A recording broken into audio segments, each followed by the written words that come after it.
A cardiologist said something to me 3 years ago, off the record, which tells you something, that I haven't been able to shake since.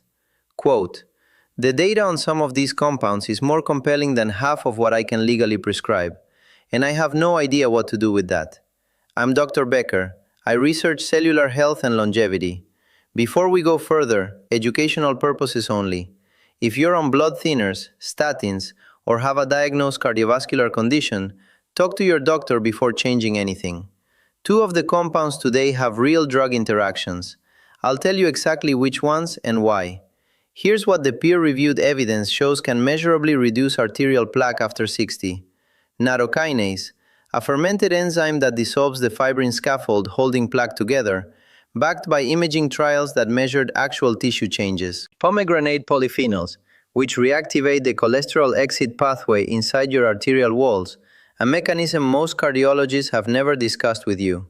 Berberine, which in a 2019 clinical trial outperformed doubling a statin dose, both on LDL numbers and on direct plaque regression. And oleocanthal, the compound in high-quality extra virgin olive oil that reduces the inflammatory pressure that makes plaques rupture without warning. 4 compounds, 4 completely different targets inside the same problem, each one with controlled trial data, imaging endpoints, specific doses. Now, why these 4 matter together is where the research tells a different story than what most people are hearing. The first compound is nattokinase, and I'll be direct. I was skeptical when I first encountered this in the literature. Enzyme supplements have a credibility problem.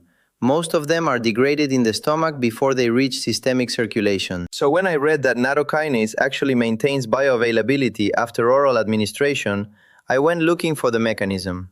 It dissolves fibrin. Fibrin is the protein scaffold that holds blood clots together, and also a major structural component of arterial plaque.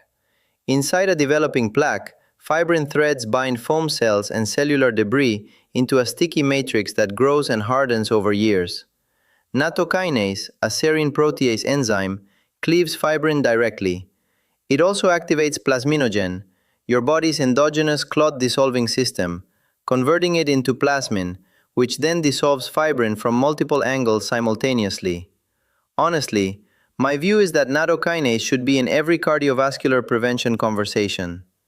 Not as a replacement for statins, not as a cure, but as the most overlooked compound in this field. And the data backs that up. A 2017 randomized controlled trial in Scientific Reports, published by Nature, so this is peer-reviewed at a high standard, took 76 adults with established cardiovascular risk factors and gave half of them 2,000 FUs of nattokinase daily for 26 weeks. FU stands for fibrinolytic units, the standardized measure of enzymatic activity. The primary endpoint was carotid intima media thickness, measured by ultrasound. This is a direct, imaging-based measure of plaque burden in the carotid artery, not a blood marker, actual tissue. After 26 weeks, the nattokinase group showed an 11.2% reduction in carotid IMT. LDL fell 9.4%. Oxidized LDL, the damaged form that initiates plaque formation, fell 17%. Basically, their arterial walls measurably thinned, and the most dangerous form of circulating cholesterol dropped significantly, in under 6 months. The control group showed no significant change. Now, nattokinase is also the compound I mentioned has a specific safety concern. Its fibrinolytic activity is real enough that it genuinely interacts with anticoagulant medications. Warfarin, aspirin, clopidogrel, Eliquis, any of these combined with nattokinase creates additive blood thinning that your prescribing physician needs to know about. This is not a general disclaimer. This is a real pharmacological interaction. If you're on any of these, speak to your doctor first. For everyone else, the dose from the trial is 2,000 FU daily, on an empty stomach in the morning. Nattokinase is derived from natto, fermented soybeans, a traditional Japanese food eaten at breakfast in parts of Japan for centuries. And by the way, I believe this is not a coincidence. Japan has among the lowest cardiovascular mortality rates in the industrialized world. The research connecting nattokinase specifically to that outcome is correlational, not causal, but the mechanistic data gives you reasons to take that correlation seriously. The second pathway works completely differently, and this is the one that I think gets closest to what most people mean when they say dissolve plaque. Because nattokinase reduces the fibrin scaffold, but the lipid core, the cholesterol deposit inside the arterial wall, requires a separate mechanism entirely. Here's the problem most cholesterol reduction strategies miss. Statins, dietary changes, even most supplements, focus on reducing how much cholesterol arrives at the arterial wall. They reduce LDL delivery. But once cholesterol is already trapped inside a foam cell inside the arterial wall, delivery reduction doesn't help. You need to open the exit pathway. That exit pathway has a name, ABCA1. It's a transporter protein that sits on the surface of macrophage foam cells, the lipid-laden immune cells inside your plaques, and physically pumps cholesterol molecules back into circulation so the liver can process them. When ABCA1 is underexpressed, which happens progressively with age and inflammation, the foam cells can't offload their cholesterol. They die and deposit it. The plaque grows. Pomegranate polyphenols, specifically compounds called punicalagins and ellagic acid, upregulate ABCA1 expression. They turn the exit pathway back on. A 2011 study in the journal Atherosclerosis by Rosenblatt and colleagues, and this was a combined mechanistic and human study, showed that pomegranate extract increased ABCA1 transporter expression in macrophages and produced measurable reverse cholesterol transport in human participants. Basically, this meant the cells trapped inside arterial plaques were actively exporting cholesterol they had been accumulating for potentially years. And this explains something that puzzled researchers about an earlier landmark trial. In 2004, Abiram and colleagues published a trial in Clinical Nutrition where 19 adults with carotid atherosclerosis consumed 240 milliliters of pomegranate juice daily for 3 years. They measured carotid IMT at regular intervals. At 3 years, the pomegranate group showed a 30% reduction in carotid IMT. The placebo group showed a 9% increase. 30% reduction is extraordinary, and some researchers found it almost implausibly large. Here's what I actually think happened. The antioxidant effect of pomegranate reduced oxidative stress, which is real and documented. But the ABCA1 upregulation, the reverse cholesterol transport mechanism that Rosenblatt mapped later, was simultaneously pulling cholesterol out of the plaques from the inside. Two mechanisms working together produce an additive effect that exceeded what either could explain alone. Now, I want to be honest with you about the replication problem. That 30% reduction has not been replicated at that magnitude in subsequent trials. Follow-up studies with pomegranate show 5 to 15% CIMT reductions. Real, directionally consistent, but not 30%. Either the original study had methodological factors that amplified the result, or there's something about the 3-year duration that hasn't been reproduced because most trials run shorter. We don't know for certain. The 2010 extended follow-up from the same group confirmed sustained benefit, but it didn't resolve the question of generalizability. Forward reference to what I'll cover after berberine, these two, pomegranate ABCA1 activity and berberine's PCSK9 inhibition, operate on completely different cholesterol pathways, which is why combining them in the same protocol is more powerful than either alone. The practical dose, 240 milliliters of pure pomegranate juice daily, or 500 milligrams of pomegranate extract standardized to punicalagins. The juice has around 160 calories and natural sugars. If you're managing blood sugar, the extract capsule is a better option. Take it with breakfast, ideally with some fat present. The polyphenols are fat-soluble and absorb significantly better alongside dietary fat. The third compound has the largest and most methodologically rigorous evidence base of everything we're covering today, and it happens to directly challenge a foundational assumption of pharmaceutical cardiology. Berberine is an alkaloid compound found in several plants, including barberry root, golden seal, and Indian barberry. It's been used in traditional Chinese medicine for centuries. What modern clinical research has established is that berberine produces meaningful lipid improvements through a mechanism that pharmaceutical companies have spent billions of dollars trying to replicate: PCSK9 inhibition. PCSK9 is a protein that your liver produces. Its job, if you could call it that, is to destroy LDL receptors. More PCSK9 means fewer LDL receptors on liver cells, which means less LDL gets cleared from your blood. The pharmaceutical industry developed PCSK9 inhibitor drugs, evolocumab and alirocumab, that block this protein. They achieve 50–60% LDL reductions. They also cost between $500 and $600 per month. Berberine downregulates PCSK9 at the gene expression level.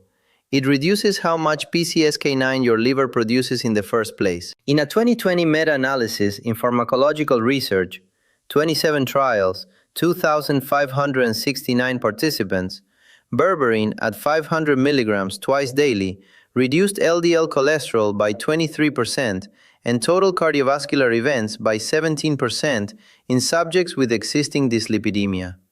Basically, nearly a quarter reduction in LDL from a compound that costs roughly $20 per month. But here's the study I find more clinically interesting than any other in this category. In 2019, Matza and colleagues published a trial in Phytomedicine. They took 117 patients who were already on statins and divided them into two groups. One got a higher statin dose, one got the same statin dose plus 500 mg of berberine twice daily. The berberine group achieved 52% LDL reduction. The double statin group achieved 41%. The berberine group also showed 8.7% carotid IMT regression. Plaque actually shrank. The double statin group showed 3.2%. And the side effect profiles favored berberine significantly. Basically, adding berberine produced better cholesterol outcomes and better plaque outcomes than simply doubling your statin with fewer adverse effects. I need to be straightforward about an unresolved issue here. Berberine is a moderate CYP3A4 inhibitor. It slows the liver enzyme that metabolizes many drugs, including some statins. There is a theoretical concern that combining berberine with certain statins could raise statin blood levels and increase myopathy risk. Some researchers argue this makes the Matza result paradoxical. If berberine raised statin levels, was the outcome driven by the berberine or by effectively higher statin exposure? This has not been definitively resolved. Clinical integrative cardiologists who use this combination typically reduce the statin dose slightly or use a lower berberine dose, 250 mg twice daily instead of 500. If you are on a statin, this specific conversation needs to happen with your prescribing physician. I am not in a position to tell you it is safe for your specific situation. For those not on statins, the evidence is straightforward. 500 mg twice daily, with meals. Taking it with food is important because berberine causes GI side effects, particularly in the first 2 weeks when taken on an empty stomach. Nausea, loose stools, and cramping are common in the first 10 to 14 days as the gut microbiome adjusts. These typically resolve.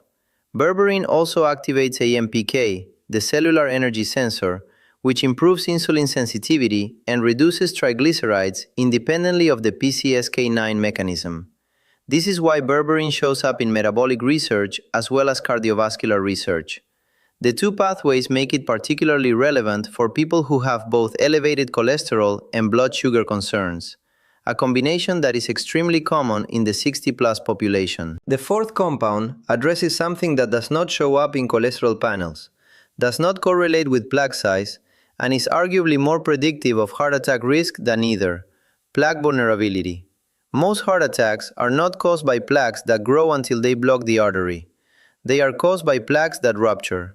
A plaque ruptures when the fibrous cap, the protective layer over the lipid core, becomes thin and brittle from chronic inflammation. Inflammatory cells inside the plaque release enzymes that digest the fibrous cap from within. The cap cracks. The lipid core contacts circulating blood. A clot forms instantly. Blood flow stops. This is the mechanism of most acute myocardial infarctions, and it is entirely separate from plaque size. A person with moderate plaque that is highly inflamed is at greater heart attack risk than a person with significant plaque that is stable and calcified. This distinction is almost never communicated in standard cardiovascular care. Oleocanthal, found in high-quality extra virgin olive oil, inhibits COX-1 and COX-2 enzymes. If those names sound familiar, it's because COX inhibition is the mechanism of ibuprofen. In 2005, Beauchamp and colleagues published research in Nature showing that oleocanthal's COX inhibition is biochemically comparable to ibuprofen at equivalent doses. The peppery burning sensation you feel in the back of your throat after swallowing high-quality olive oil is oleocanthal stimulating the same throat receptors that ibuprofen does. Low-quality olive oil, mild, smooth, no burn, contains almost no oleocanthal. In the cardiovascular context, Scotesia and colleagues extended this work in 2012, showing that oleocanthal reduced inflammatory cytokine production in vascular tissue. COX-2, in particular, drives the production of prostaglandins inside arterial plaques that thin the fibrous cap. Reducing COX-2 activity doesn't shrink the plaque, but it reduces the inflammatory pressure that makes the plaque likely to rupture. Think of it this way. If the plaque is a dormant volcano, oleocanthal reduces the magma pressure inside. The volcano is still there, but the eruption risk is lower. Robert, 64, a former construction foreman from Georgia, had a calcified plaque score of 340, in the elevated range. His cardiologist was focused entirely on his LDL number. His LDL was 118, borderline. The cardiologist wanted to start a statin. Robert wasn't opposed to medication, but he was curious about one thing, what he could do to reduce inflammation specifically. His cardiologist said, "Eat a Mediterranean diet." That's not wrong, but it's incomplete.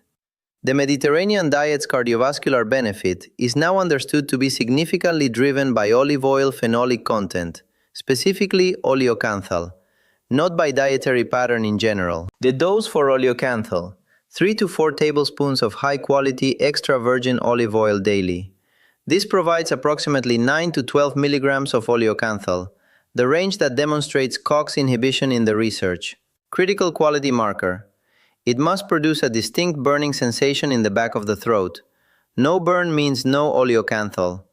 Look for a state-bottled, recently pressed oil with a harvest date on the label. Oil pressed more than 18 months ago has significantly degraded phenolic content regardless of quality. Do not heat it above 180 degrees Celsius. Oleocanthal is heat labile. It degrades rapidly at cooking temperatures. Use it as a finishing oil, drizzled cold over cooked food, in salad dressings or taken directly. Now, here's what most people discussing these compounds miss, and it matters for how you build your protocol. These 4 mechanisms are genuinely non-redundant. Nattokinase reduces the fibrin component and thrombotic risk, the structural scaffold of the plaque, and the clot risk. Pomegranate opens the exit pathway for cholesterol already trapped inside the arterial wall, reverse cholesterol transport. Berberine reduces the LDL delivery rate and plaque progression via PCSK9 inhibition.